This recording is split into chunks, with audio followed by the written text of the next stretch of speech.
Hello. In this video I'll show you two different workflows for high quality environment creation in Unreal Engine for the purpose of architectural visualization. One of these workflows is going to be done only with raw tools that are found in Unreal Engine, and the second one is going to be done with a plugin called Dash. And by the way, they have sponsored this video, but they have no influence over what I say in the video. The twist is that these two workflows will have to be as non-destructive as possible. And what does non-destructive mean? Well, okay, envision I create a pine forest, a full forest made out of pines, and I want to change all of those pines into oaks, a different type of a tree. If it's non-destructive, I can simply do that by adjusting a single setting. Flip a setting and all of the pines become oaks, rather than remaking the whole damn forest. Basically, you can always go back on your decisions and make adjustments. And for this, we will use this raw scene right here that you see on the screen. The house is not going to be touched. We will not even change the materials of the house. So basically what we're going to do or use are going to be these two surfaces right here. The surface here and the surface right here, right? So with this out of the way, oh, by the way, all of this is available to Patreon supporters. So if you will want to get the scene after it's finished, then consider becoming a Patreon supporter. The Patreon supporters get all of the files for free. Link in the video description. Okay, let's get on with our first workflow. All right, so before we begin with our workflow number one, there's one more thing that I want to talk about, and that's this timer right here that I will start actually kind of right now. I will use this timer to evaluate how long do these two different workflows take, because that's, in my opinion, a quite important thing. How long do they take to reach an acceptable result? So with that out of the way, we'll look at the timer once I'm done, but with that out of the way, we can begin. So the first thing that I always do is I get the assets in, right? And I just download all of the assets that I will need. So in this case, I will use my marketplace account. I already, by the way, have them here, but basically in my Unreal Engine marketplace, wherever it is, I just got this Megascans European Beech Forest pack, which seems to be quite a nice quality assets. So I got those, and also I just used Quixel Bridge to download, where was it? 3D plants, some ferns, some desert cotton pieces, and so on, right? So I have some greenery that's pre-downloaded, just so that we're on the same page. Usually, I mean, you download it for one project, it stays with you for the next, right? So it shouldn't take away from the workflow. Then, once you have those downloaded, well, it's time to scatter them. And the problem with scattering is that, well, you could go immediately to foliage mode and then choose your European beech trees, and then go to foliage, or rather geometry, pivot painter, and choose a few, drop them in here, bam, start painting. Whoa, that's very intense. Don't forget to change the density of them. Yeah, there we go. And you just kind of start painting them like so. But this would take quite a long time. And also if I need to add, if I need to change something about it, it wouldn't work. It's destructive, right? I could also use fill tool to, fill certain geometry with them, with these trees, but also that is destructive, and we're trying to keep it non-destructive. So what do we do? Well, we need to create what's called a PCG system.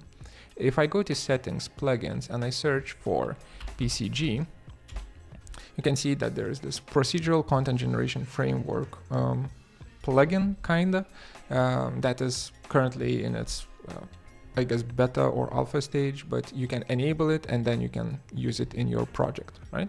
So make sure to enable them, close it, and you will need to restart Unreal Engine. After you've done that, then you just simply can create a PCG graph in any folder that you have in your scene.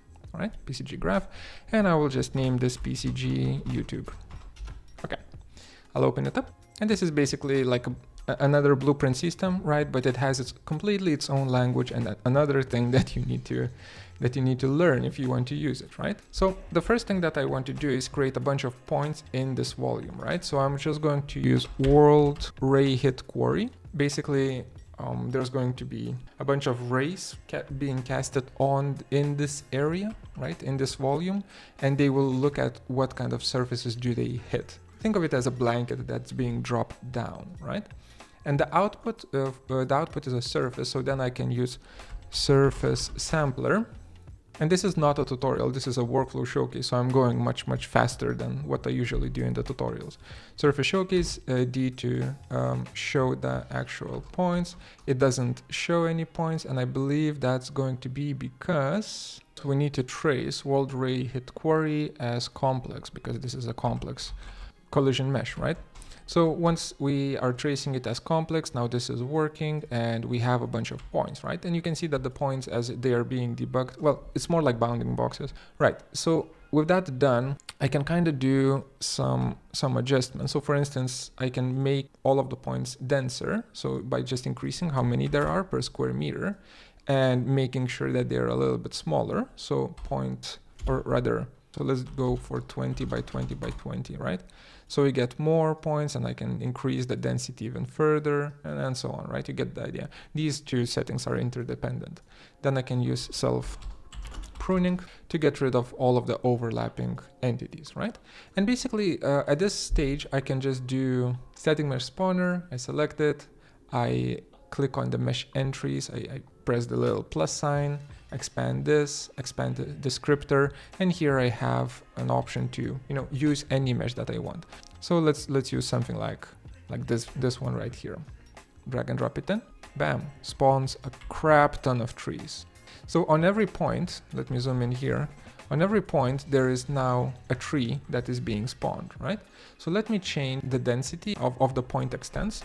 Basically, we want the bounding boxes of the trees to be, of the tree trunks to be filled in with the bounding box. So to be completely encapsulated. So I'm going to use, let's go for 50 by 50 by 50, something like that. And also I will just simply use bound modifier like that. Oh, don't forget to disconnect that, like that.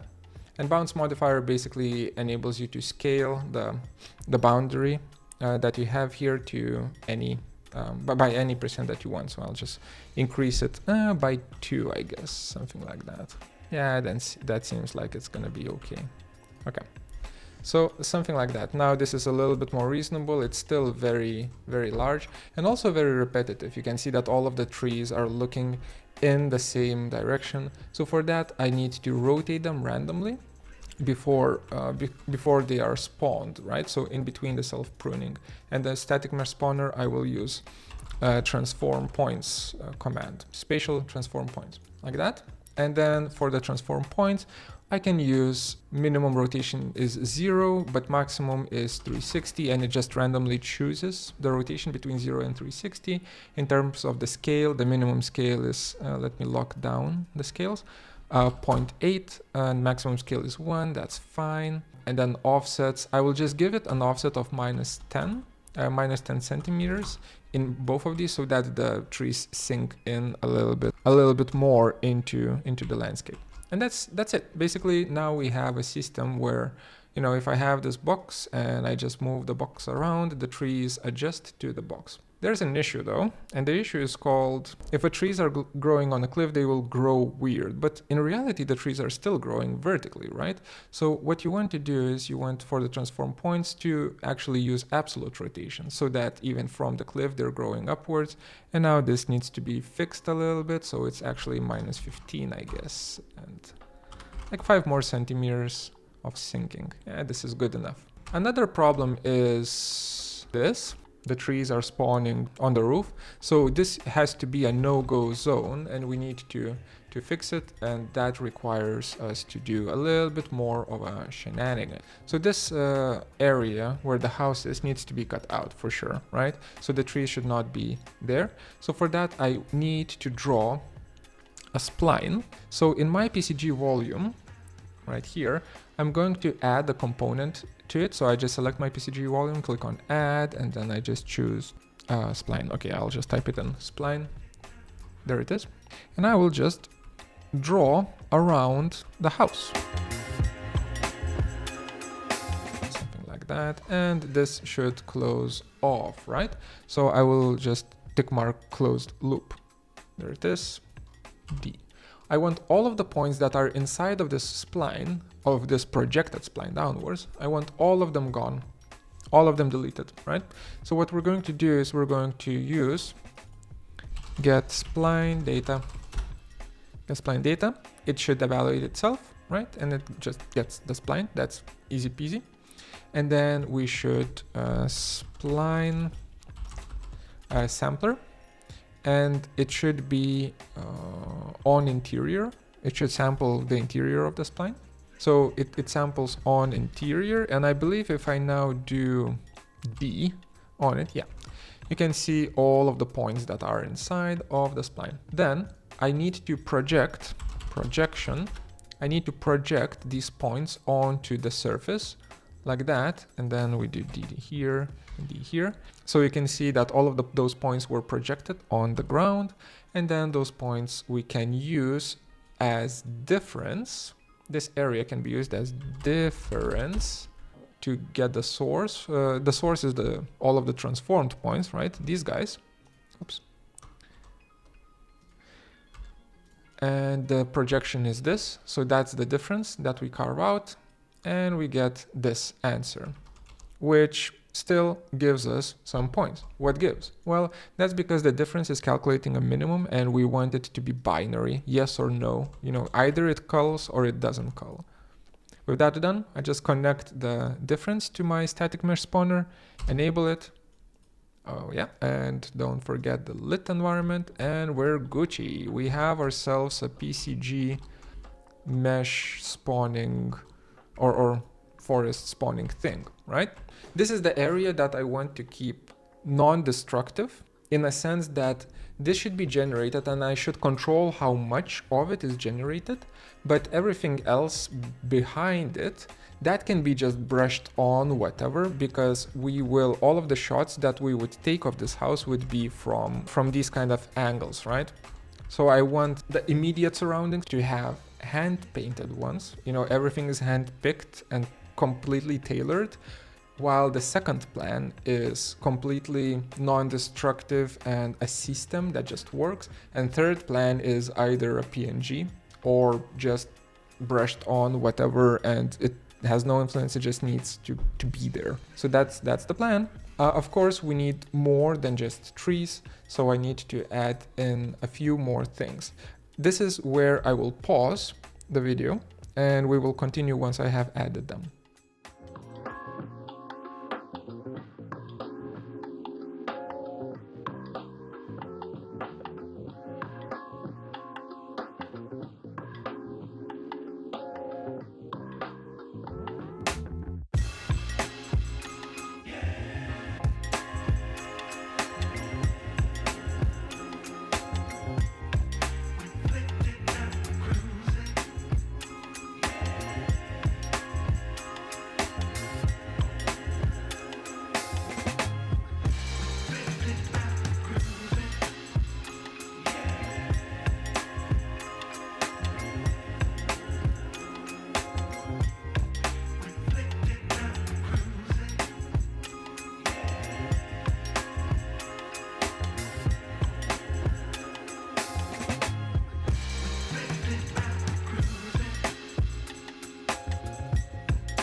All right, 1.5 hours, huh? But we have it. Let me guide you through the changes that I had to make. So the curve didn't work out. There were issues with the slope of the roof, and because of that, that cost me like 20 minutes extra. I replaced it with a solid body workflow. So if I type in cube, there we go. I created a cube that has a tag that's called no spawn tag, right? And it's visible. Oh, sorry, it's invisible, right? So if I change it to visible, you can see the cube. What it's doing, it's measuring a distance. So I'm getting actor data and I'm measuring distance from each of the points to the actor. And I'm basically creating a density filter from it.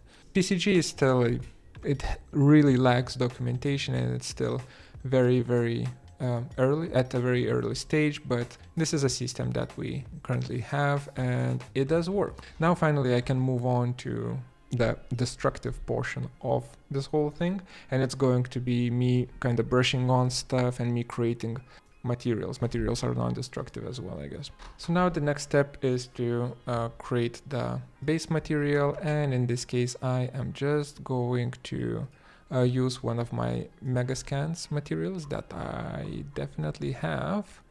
Mossy forest floor, that seems like a pretty good one.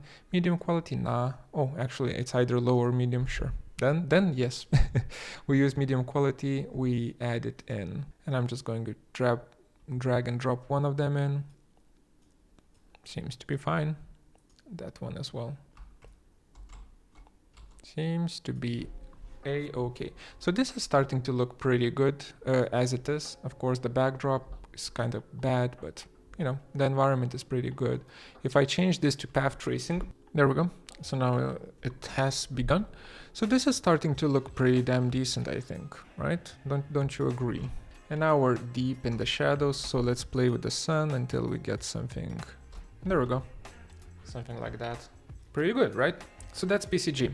Moving on, we have the material. Let me brush on some stuff in the backdrop. Let me brush on some stuff in the foreground, and then we're gonna be done with this, because as for the environment, I think this is good enough to pass. All right, so now we are ready to brush a few things here and there. So this is where we move on to a destructive workflow.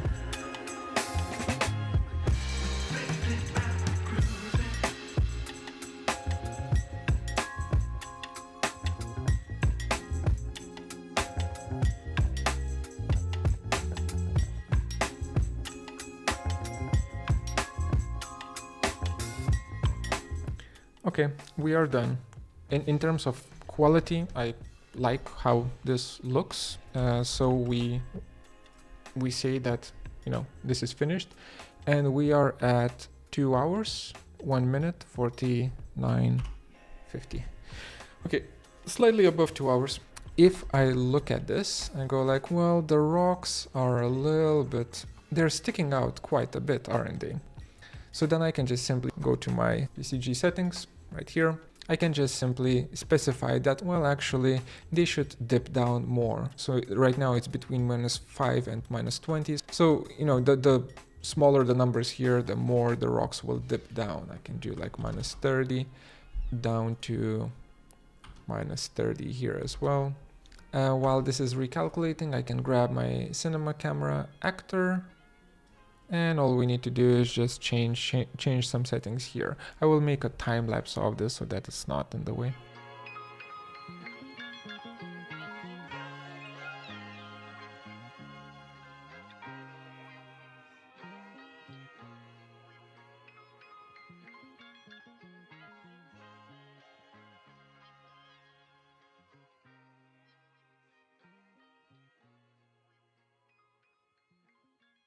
Alright, on to workflow number 2, for which we will be using a plugin called Dash. If you go to polygonflow.io, I'll leave a link to this in the video description below, and you click on download Dash, you will have this plugin and you'll be able to use it for free for 30 days with all of its features. Afterwards, as a student, you pay $7 per month. As a freelancer, you would pay $10 or $20 afterwards per month. Is it worth it? I will talk about that at the end of the video, so if you're very curious, just skip ahead, listen to me speak, to me babble, and then come back and watch the workflow. Speaking of which, the workflow is pretty straightforward. So Dash enables you to streamline the creation process of the world, right? The environment. Also, it helps you with texturing and so on, but most of the value for architects that I see is a very streamlined way of how you generate the surrounding environment for your architecture piece to sit in. Speaking of which, I think we should turn on the timer so that we can actually, see how streamlined it actually gets. And I will just move the timer right here. There we go. So once you have Dash installed, you just open up this little icon right here, and this command line opens up, very AutoCAD-y. You can type in anything you want, any command you wish, and it runs the command. What kind of commands are available? Well, you just double click on this icon right here and it shows you all of the different commands. Not all of them are useful for architects. Most of them are, but not all of them. I will be showcasing the ones that I find to be most useful for me in my workflow. Also, I have to note that Dash comes with its own, not its own library, but it's connected to two major free libraries on the internet. First one being Megascans, the second one being Polyhaven. And if you want to see all of the assets from both of them, you just click on all. To get the Megascans assets, you still need to go to Bridge and actually download them, but then they will pop up here. So for example, if I wanted to scatter some assets on this object or on the surface right here that are not part of the pre-downloaded ones, but part of this library right here, I would just simply go to I think I already have some here. There we go. These bad boys right here, they got registered, that's great. And I would just control and drag them onto the surface. So I will just say scatter on the underlying objects. If I now zoom in, you can see all of these assets scattered. Force LOD 0. There we go. If I look at the options here, you can see that there's plenty of options that are presented to me. I can see that I can change the density of it, to make it more dense. I can change the minimum, maximum scale, the fall off, the noise, and then so on, right? So I can really do a lot with this method. And also, more importantly, in this area, for instance, I don't want anything to grow next to this terrace. Here we can say proximity mask, objects. So I can just simply click on this little, while I have this selected, click on this little plus sign and give it a distance of, let's say, 10 centimeters. Or was it meters? This looks like it's meters. So let's not give it 10 centimeters. Let's give it 0.1, or 0.1 didn't work. So let's give it 0.25. Okay, it's almost there. 0.6 or 0.7. Let's go for 0.7. There we go. And I can just kind of go around here and see, what kind of assets I want to add to the list of the objects so that it changes the behavior of the scatter. With that being said, I think we're kind of good to go with the greenery, but I will then decrease the density so that we can use a different type of scatter to introduce more variety. So 0.2 or 0.5, yeah, 0.85, sure. Right? Once this is done, I just can close this and continue on. If I need to at any time adjust it, I can select the scatter and I can choose to edit parameters. And here I'm back in the parameters of the scatter. Very, very useful. These seem quite cozy. So I will just control, drag and drop, scatter here, 0.8. So now we have a little bit more of the foliage situation going on. Very cute, very nice. All right, so now let's do the same thing with rocks. I will just drag and drop them over, scatter here.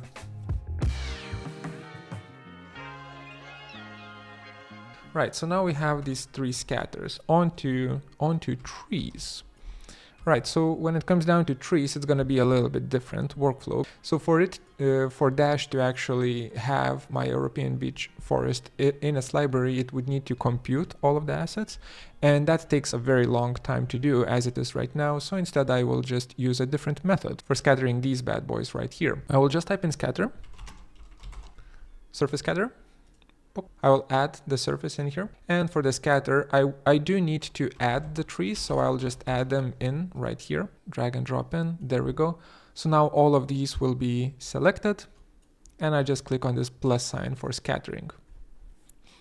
Bam, they're here. So let's just find the density that kind of works. I think that was too much. We will not use surface align because we want them to be always straight up, even when they're growing at tilting ground, from the tilting ground. Then in terms of proximity mask, of course, I will be very brave with this, and I will just use this roof edge right here. Just click on the plus sign there, and the distance I'll just do like 10 meters or something like that.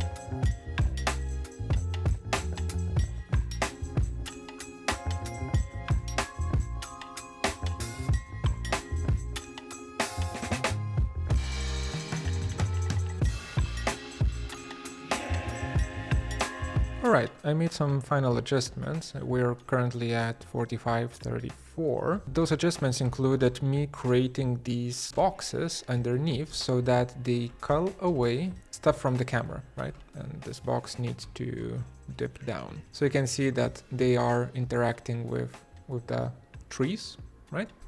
It is just the same proximity culling that we're doing. For example, if I needed to select those boxes, I also set up a pretty neat system. So if I go here and type in tags or show tags, here under tag 0, I have these 3 cubes added, right? So I can very easily, very quickly select them as I need to if I were to use these boxes for more than just the tree layer for, proximity culling.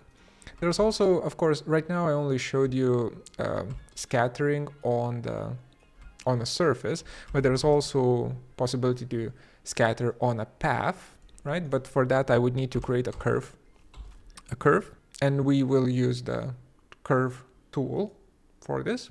And what the curve tool does is draws a curve, right? So you can choose a bunch of different settings. I prefer to use just the initial smooth of a little bit more, let's say 3, and minimum spacing I want it to be, like every 15 centimeters, something like that. You can also create a mesh if you want to, so a pipe basically.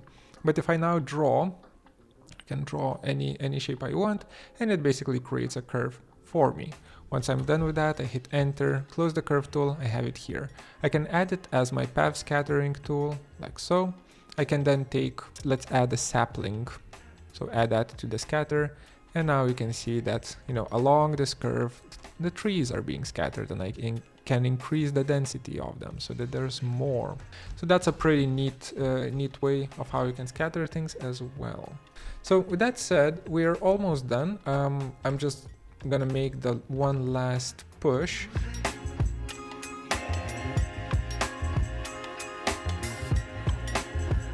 And okay, a few last things. So one is adding textures that I want to mention with the Dash plugin. It's quite nice.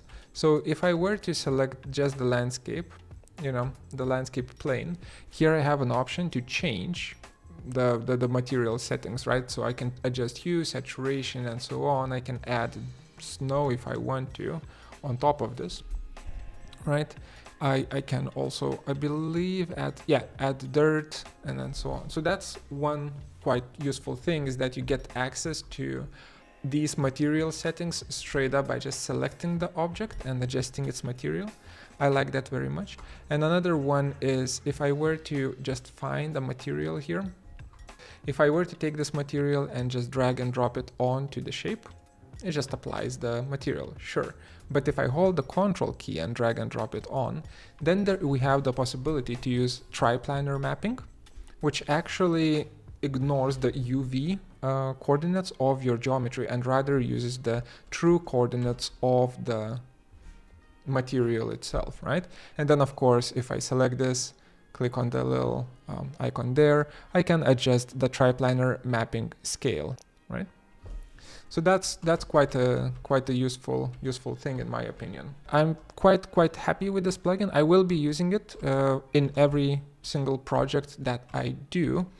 And now let's talk about, or actually let me show you the final output, and then we will talk about the pricing and is it worth it or not.